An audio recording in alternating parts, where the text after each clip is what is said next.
Rebecca Collins had spent 15 years as a flight attendant. She had seen it all: grumpy passengers, last-minute requests, high-stakes tantrums. But through it all, she prided herself on her ability to stay in control. At Skylux Airlines, first class wasn't just a seat, it was an experience, a privilege. And Rebecca, she made sure it was reserved for the right kind of passengers. That evening, as Flight 512 to Paris prepared for takeoff, Rebecca stood at the boarding gate, scanning the crowd with the sharp eye of someone who knew exactly who belonged and who didn't. That's when she saw them, a black family. James and Camille Johnson, with their 2 young children, stood confidently in line. No flashy designer labels, no loud demands, just quiet elegance.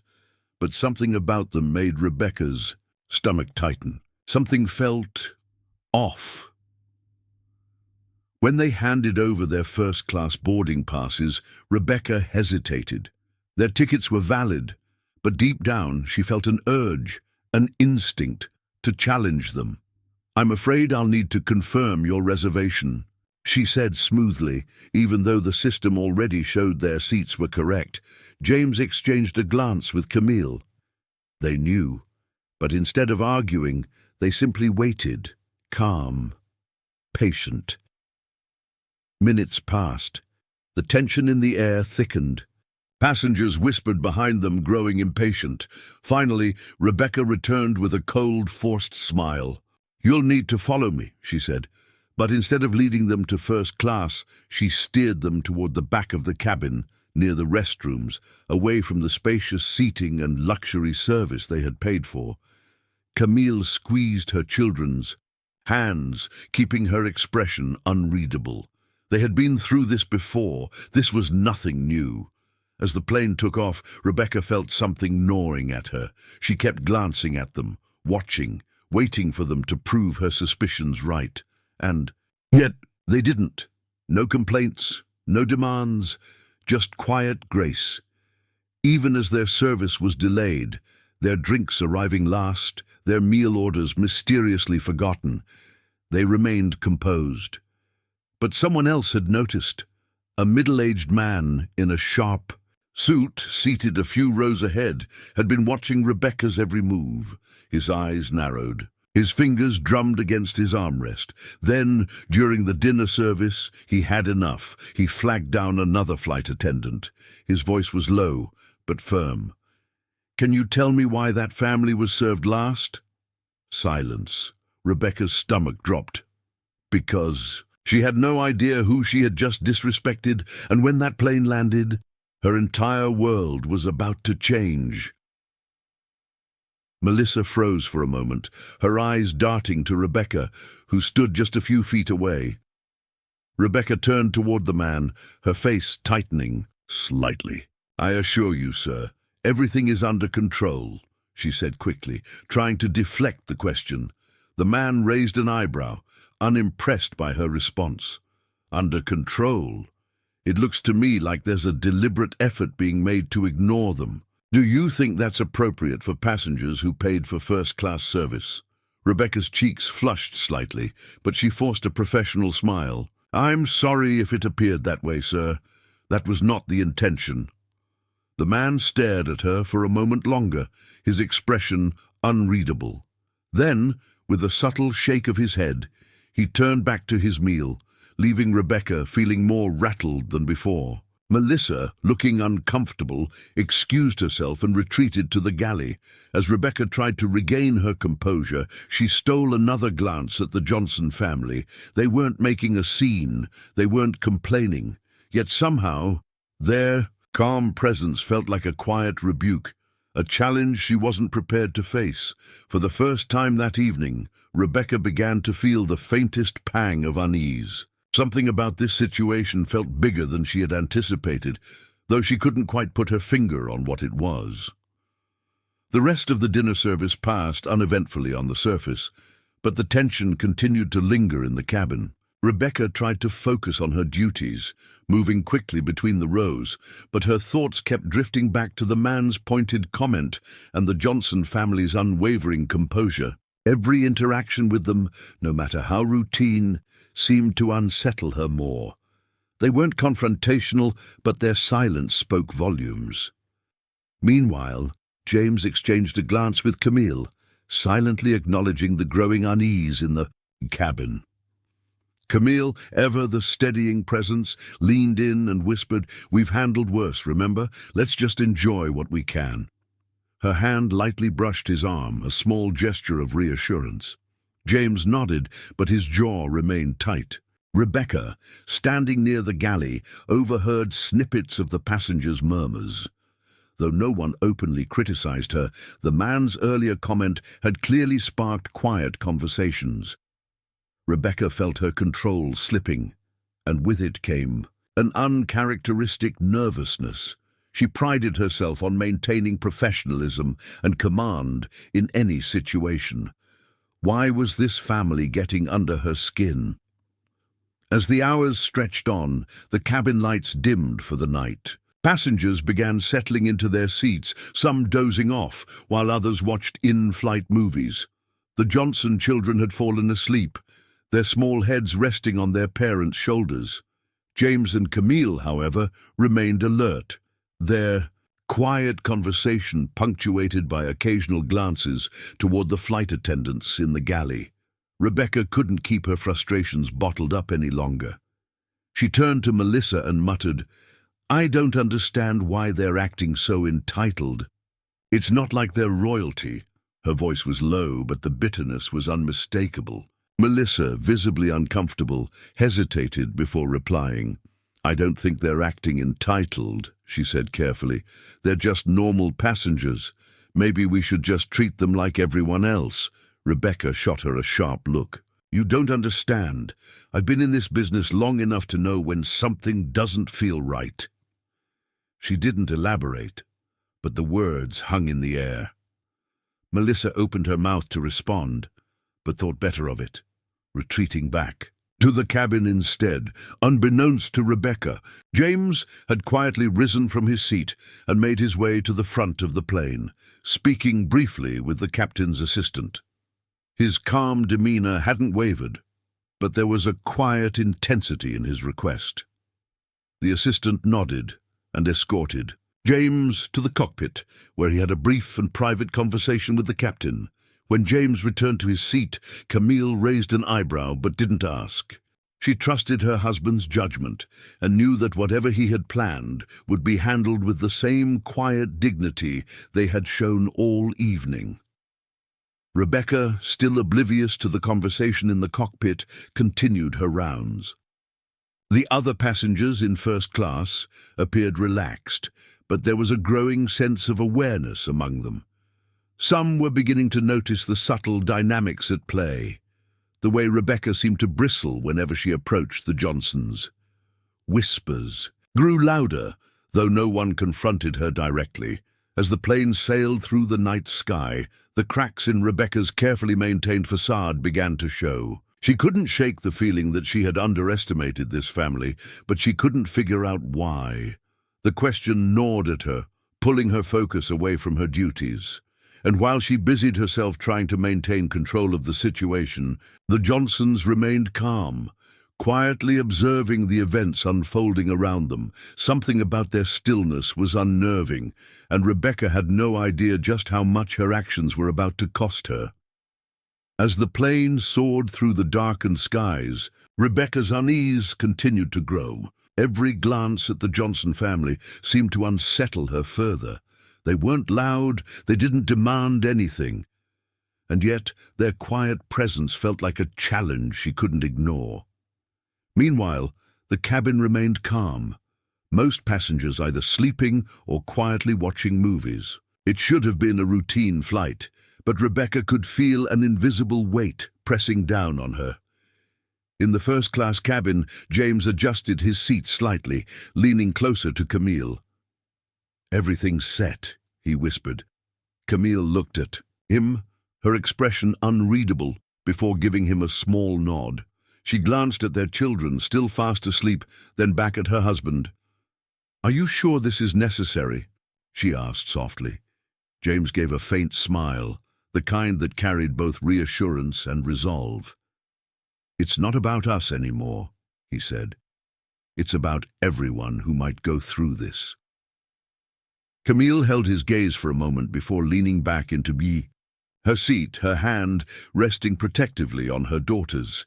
Meanwhile, in the galley, Rebecca found herself unable to shake a nagging sense of something she couldn't quite name. She had always trusted her instincts, and tonight was no different.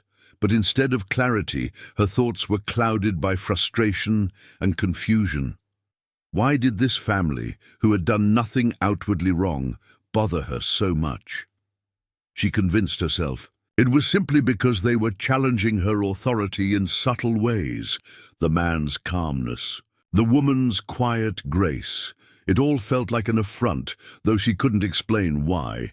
As Rebecca filled out a routine report near the galley, the same passenger in the sharp suit, the one who had confronted her earlier, approached her. He held his glass of whiskey loosely in his hand, his expression sharp but calm. "Excuse me, miss," he said, his voice low enough not to disturb the sleeping passengers. Rebecca looked up, already bracing for another comment. "Yes, sir. Is there something I can assist you with?" The man tilted his head slightly, studying her. "You've worked for Skylux a long time, haven't you?" "Yes, I have," Rebecca replied, keeping her tone professional but curt. 15 years. Why do you ask?" The man smiled faintly, though it didn't reach his eyes. "Impressive," he said.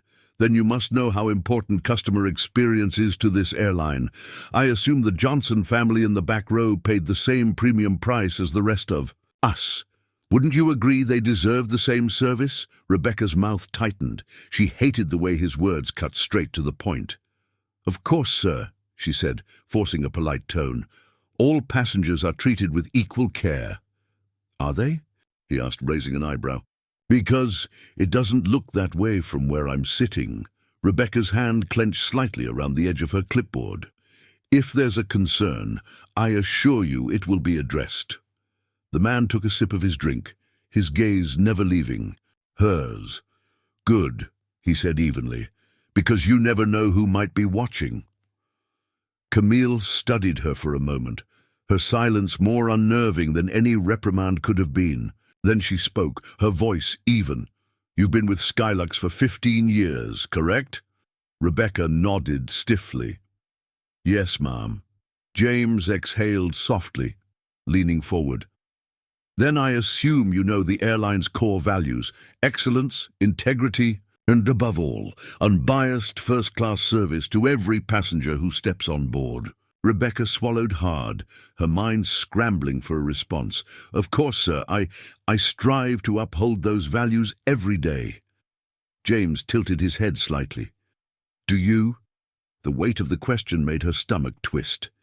Camille interlaced her fingers, watching Rebecca with quiet scrutiny. "Let's be clear," she said, her tone still polite but laced with something firmer underneath. "We aren't here to humiliate you. We didn't request this meeting out of spite, but we do need to understand why." Rebecca hesitated. What? Camille's gaze didn't waver. "Why you treated us differently." The words landed like a stone in Rebecca's chest. She had been expecting anger, maybe a formal warning from corporate, but this was worse. They weren't yelling, they weren't making demands.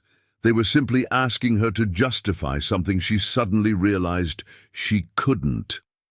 I didn't mean any disrespect," she stammered, her carefully built walls cracking under their quiet but unwavering presence. "I was just doing my job." James raised an eyebrow. "Your job? You mean the part where you ignored us? Or the part where you dismissed our requests with a different tone than you used with other passengers?" Rebecca's breath hitched. I didn't realize, didn't you?" Camille asked, her voice softer now, but no less sharp. Rebecca's mind raced for an excuse, a defense, anything to explain away her actions. But deep down, she knew there was none. The truth was stark and undeniable. She had judged them the moment they stepped on board, had assumed, had acted on something unspoken but deeply ingrained. James sighed, sitting back. "Rebecca, do you know how many flights we've taken with this airline in the past few months? How many evaluations we've done?" She shook her head. 17, Camille answered. 17 flights with different crews, different routes, some good, some bad. But this was the first time we felt— She paused as if searching for the right word. Invisible. Rebecca's throat tightened. James met her gaze one final time. "We aren't here to punish you," he said, his voice even. "But we are here to make changes. Skylux is going to be different moving forward. Better." Camille nodded. "Starting with how our staff is trained to see every passenger as deserving of the same level of respect." Rebecca didn't dare speak. Captain Harris, who had remained silent up until now, cleared his throat. "Miss Langley, you'll be hearing from corporate regarding your position with the company. For now, you are relieved of duty." Rebecca's stomach dropped. "Wait," James held up a hand, cutting her off. "It's not just about this flight. It's about the culture we allow to exist in this airline. And unfortunately, you've become an example of what needs to change." Rebecca sat frozen as the words settled around her. James and Camille stood, signaling the conversation was over. As they moved toward the exit, James paused. "You never know who might be watching," he said softly, echoing the words of the man in the sharp suit. Then they were gone. Rebecca sat in silence, the weight of what had just happened pressing down on her. The realization was suffocating. She had thought she held control, but in the end, she had never been the one with the power at all, and now she had lost everything. Rebecca exhaled shakily, rubbing a hand over her face. The silence of her home was suffocating. For years, she had taken comfort in solitude, her neatly arranged space, her structured routines. But tonight, everything felt off. She thought of calling. Someone, but who? The friends she had at work might already know about what happened, and what would she even say? "I might lose my job because I treated the wrong passengers badly." The words made her stomach churn. Her phone buzzed on the coffee table, the screen lighting up with a message from a colleague. "Heard about what happened. You okay?" Rebecca stared at the message, fingers hovering over the keyboard. Was she okay? She wanted to type yes. A knee-jerk response, a way to regain some illusion of control. But the truth was, she wasn't okay. She had spent the entire evening facing a reality she had never been forced to acknowledge. She had always thought of herself as professional, fair. She had prided herself on her ability to manage passengers with efficiency and grace. And yet, tonight, two people had calmly and methodically dismantled that illusion. Her phone buzzed again, this time with an email notification. Subject: Urgent. Meeting with Skylux. Corporate. Rebecca's breath hitched. She hesitated before opening it. "Dear Miss Langley, following an internal review of Flight 287, we request your presence at a formal meeting with corporate leadership. This meeting will determine next steps regarding your employment with Skylux Airlines. Please report to headquarters at 10:02 a.m. tomorrow. Sincerely, Elaine Forrester, VP, Employee Relations, Skylux Airlines." Rebecca set the phone down, staring at it as if it might change the words on the screen. Tomorrow, 10:02 a.m. So that was it. In less than 12 hours, her entire career could be over. She felt something unfamiliar creeping in, not just fear, not just regret, but something deeper. An unease that had nothing to do with the meeting itself, and everything to do with the question Camille had asked her. Why is that? Why had she treated them differently? Why had she felt the need to subtly put them in their place? She wanted to believe it had been nothing, just a lapse in judgment, but she knew that wasn't true. It had been instinctive, automatic, and that scared her more than the possibility of losing her job. For the first time in her life, Rebecca was forced to sit with an uncomfortable truth. It wasn't just about this flight, it was about who she was, and she wasn't sure she liked the answer. Rebecca's phone buzzed. The sound yanked her out of her daze. Her breath hitched. She didn't want to look, but she did. Her eyes locked onto the subject line. Immediate review of employee conduct. Rebecca Collins. Her stomach twisted. Hands trembling, she tapped the email open. The message was cold, direct. Corporate had received an official complaint. There would be a formal review, a meeting with HR, an immediate suspension. They didn't say termination outright, but it was there, lurking between the lines. She set the phone down, heart hammering. 15 years.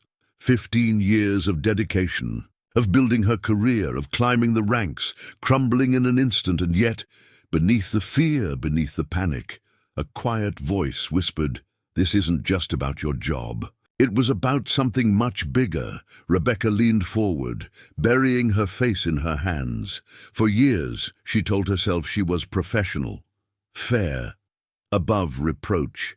But the Johnsons had seen through that illusion, ripped it apart with quiet precision, and now she was forced to face a truth she had spent her entire career avoiding, and she had no idea what came next. The next morning, Rebecca barely slept. The email was the first thing on her mind when she opened her eyes. She wanted to believe this was just some misunderstanding, that it would blow over. But deep down, she knew better. As she sipped her coffee, she replayed every interaction from that flight, trying to pinpoint the exact moment when everything had gone wrong. But the truth was harder to face. It wasn't one moment. It was a series of choices, subtle, calculated, choices she had justified, choices she never questioned. For the first time, she saw it for what it was: bias. Not in the way she had imagined it, not in loud, obvious ways, but in the quiet, everyday moments that had finally caught up to her. And now, she wasn't just afraid of losing her job, she was afraid of who she was becoming. When it was time, Rebecca dressed carefully, choosing an outfit that screamed professionalism, competence, control. But inside, she felt none of it. The drive to Skylux headquarters was a blur.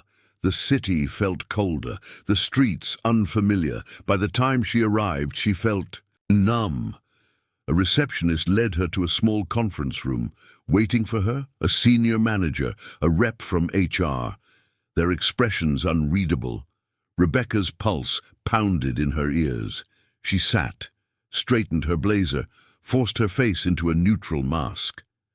Then, "We're here to address the incident on Flight 512, the manager, Evelyn Moore, said.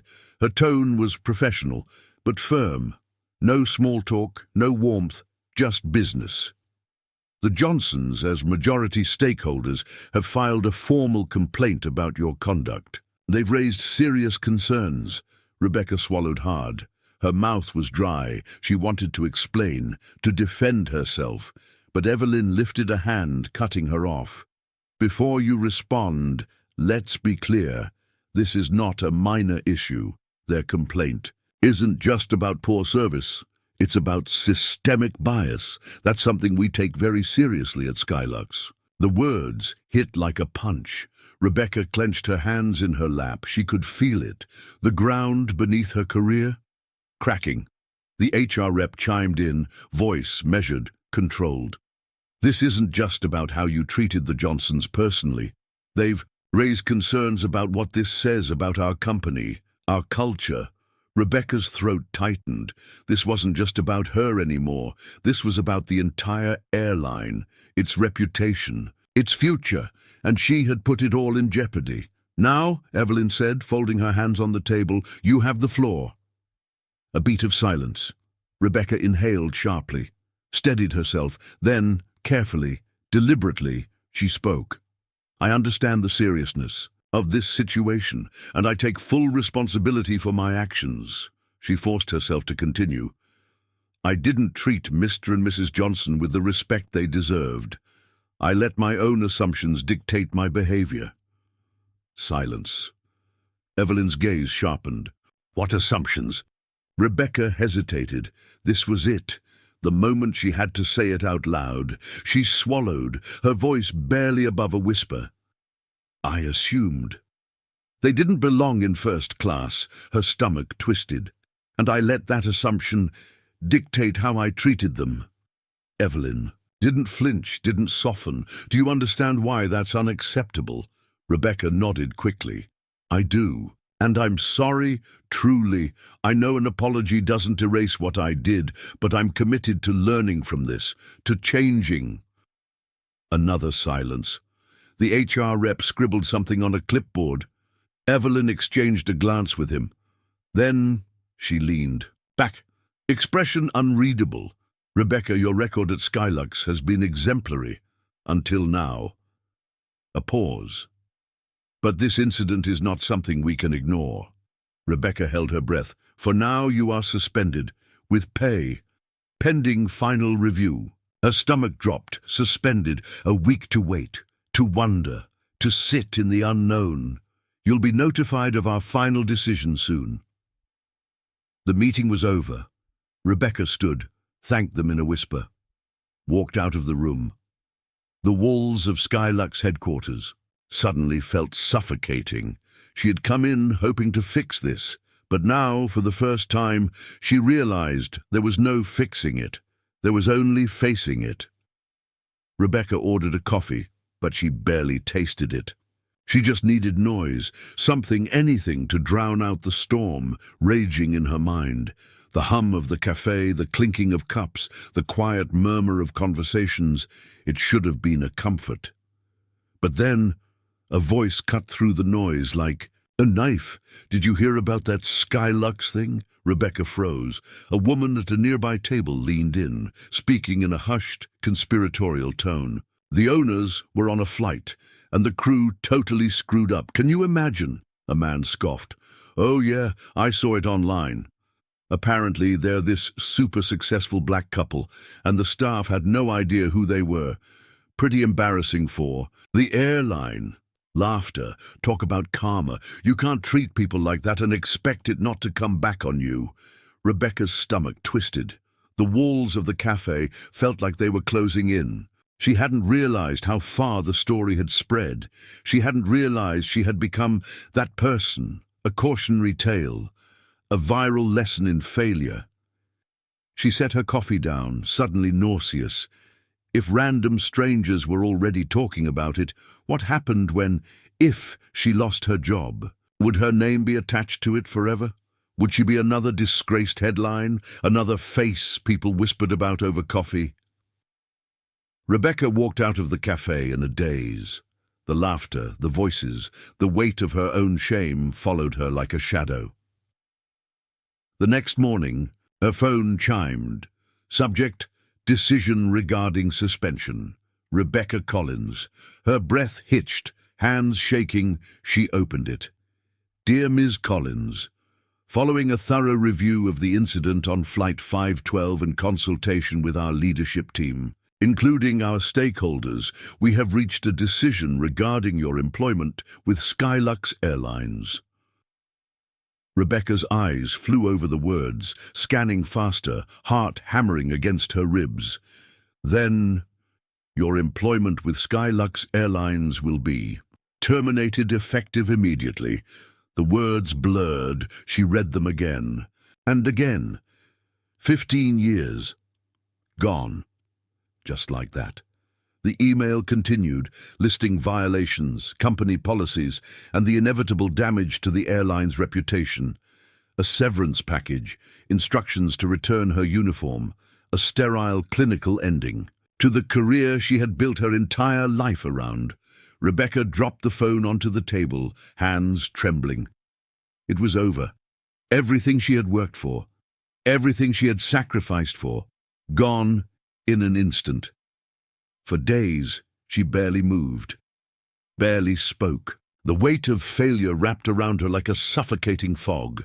She ignored her phone, ignored her emails. The walls of her apartment felt smaller, closing in with every breath. She wanted to run, to hide, but from what? From herself? On the 5th day, her doorbell rang. Melissa stood on the other side, holding a small bakery bag. "I figured you could use something sweet." Rebecca let her in, too exhausted to protest. They sat in silence, the bag untouched between them. "I heard about the termination," Melissa said softly. "I'm really sorry." Rebecca exhaled shakily. "It's not like I didn't see it coming. I made my choices. Now I'm paying for them." Melissa nodded. "Yeah, but you're not the only one who's ever made a mistake. You just happened to be in a situation where you couldn't hide from the consequences." Rebecca's voice cracked. "Do you think I'm a bad person?"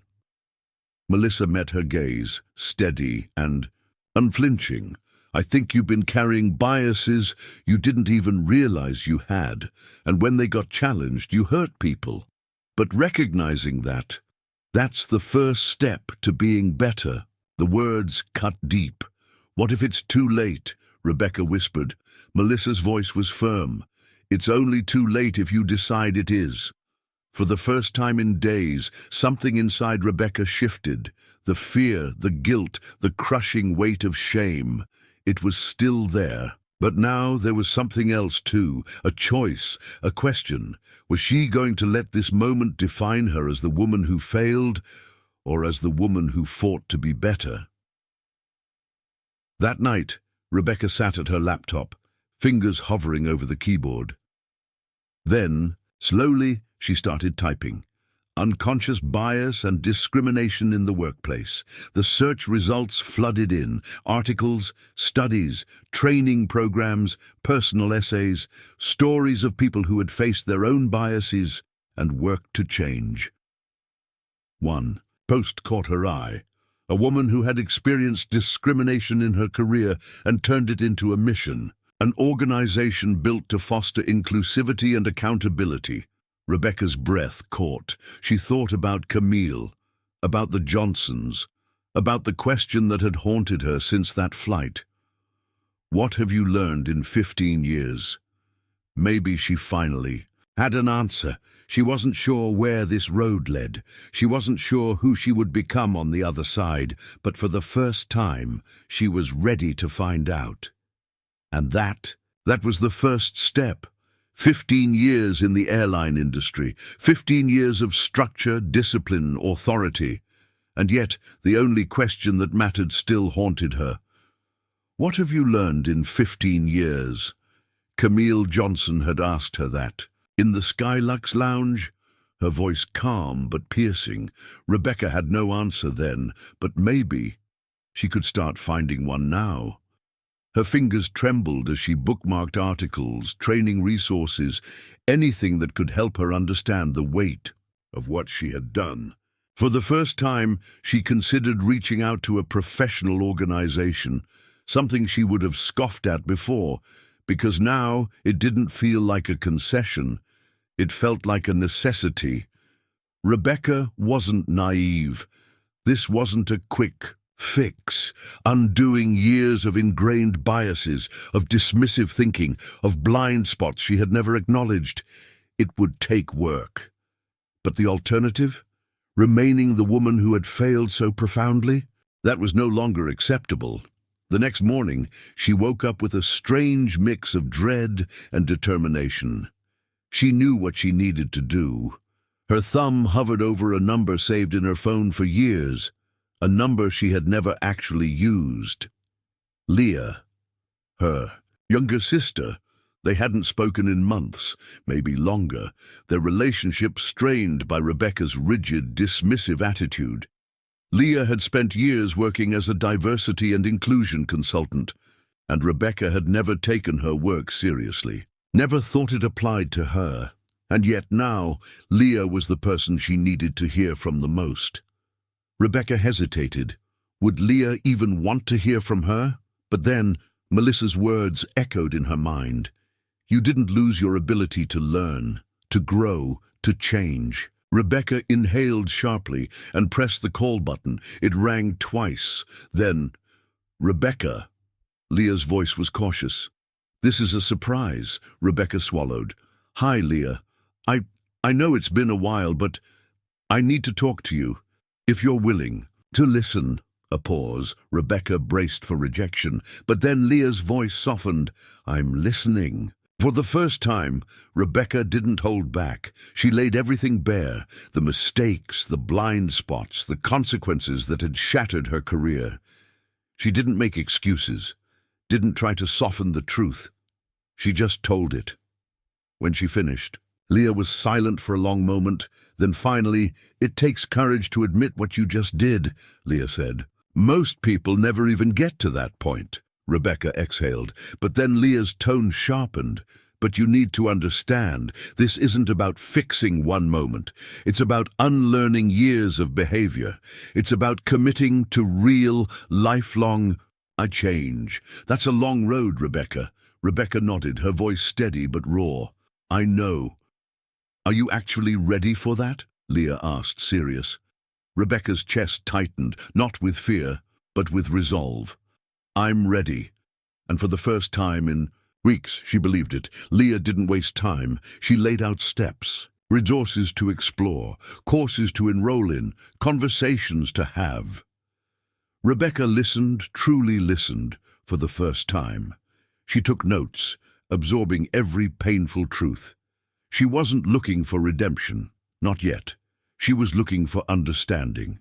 It started small. She took an online course on unconscious bias in professional environments. The lessons stung, holding a mirror to the attitudes she had carried for years. But instead of retreating, Rebecca leaned in. She read articles, attended webinars, joined a discussion group. For the first time, she was listening to voices she had once dismissed. And their stories changed her. One day, flipping through seminar notes, she found a contact for a non-profit that focused on workplace equity. Her first instinct? Ignore it. She hesitated. What could she possibly offer? But something in her had changed. She dialed the number. When the director answered, Rebecca didn't sugarcoat anything. She told them the truth. Her years in the airline industry, her mistakes, her desire to contribute to meaningful change. To her shock, the director was open and encouraging. "People who are willing to own their mistakes and learn from them are exactly the kind of allies we need," they said. "Come by next week. Let's talk." That meeting, it changed everything. Rebecca started volunteering with the non-profit. At first, her role was small, helping draft training programs for businesses. But as she grew more confident, she took on larger responsibilities, speaking at workshops, mentoring younger professionals, helping draft policies aimed at promoting equity in the workplace. Her transformation wasn't just professional. She started rebuilding relationships she had neglected for years. She met Melissa for coffee and apologized sincerely. Melissa smiled. "I knew there was more to you than what I saw that day. I'm glad you're proving me right." And the Johnsons, they never left her thoughts. One night, Rebecca wrote them a letter. She wasn't sure if they'd ever read it, but she needed to write. "Your actions changed my life," she wrote, "not just by holding me accountable, but by showing me that it's never too late to do better." As she mailed it, she felt something she hadn't in months. Closure.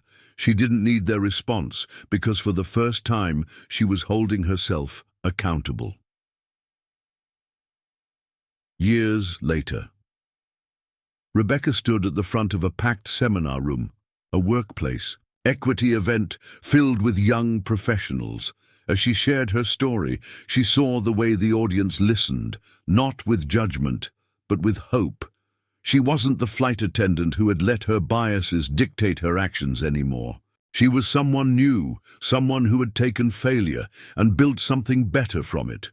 As the seminar ended, she looked out at the room, realizing with quiet certainty she finally had an answer to Camille Johnson's question. "What have you Learned in 15 years? More than she ever imagined, and it was only the beginning. If this story resonated with you, drop a like and share your thoughts in the comments. And don't forget to subscribe for more powerful stories like this.